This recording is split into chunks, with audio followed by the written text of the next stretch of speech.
Abakristu musaza lye Lugazi olunaku olw'eggulo bajaguza emyaka 26 bukyanga essaza lino likutulwa kukulu erya Kampala. Ekitambiro kya mmisa kyakulembeddwamu omusumba Christopher Kakoza ng'ayambibwako omuwummuze Mathias Ssekamanya. Emmisa y'ebyajaguzo eby'emyaka 26 bukyanga essaza lya Lugazi litandikibwawo nga likutulwa kukulu erya Kampala. Gyatanze n'abasaserdoti okusimba ennyiriri eziyingira mu lutikko.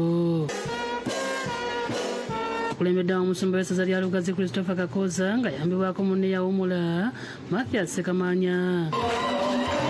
Okubuulira omusumba Kakoza yalaze ebituukiddwako.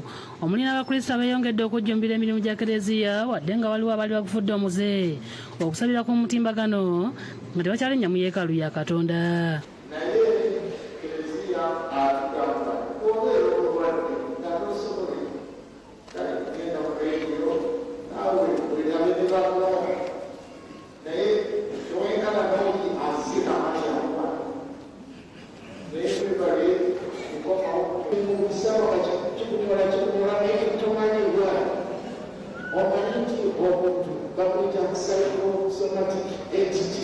Yalabudde abakristo ku muze gw'ekiruyi n'okuwolera eggwanga. Yeesaba abakristo b'essaza lino Charles Kabanda yeebazza abasumba babiri Kakoza ne Ssekamanya nti bakoze bingi mu ssaza era abeenyumirizaamu. Twebaza abasumba baffe, twebaza omusumba yawummula Reverend Bishop Mathias Ssekamanya yali mutandikawo essaza lyaffe lino ate n'omusumba we tulina kati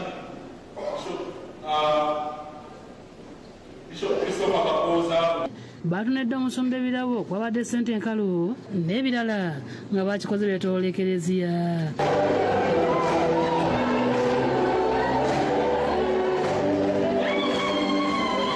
Mukasa Kivumbi yakusakidde eggulu erino.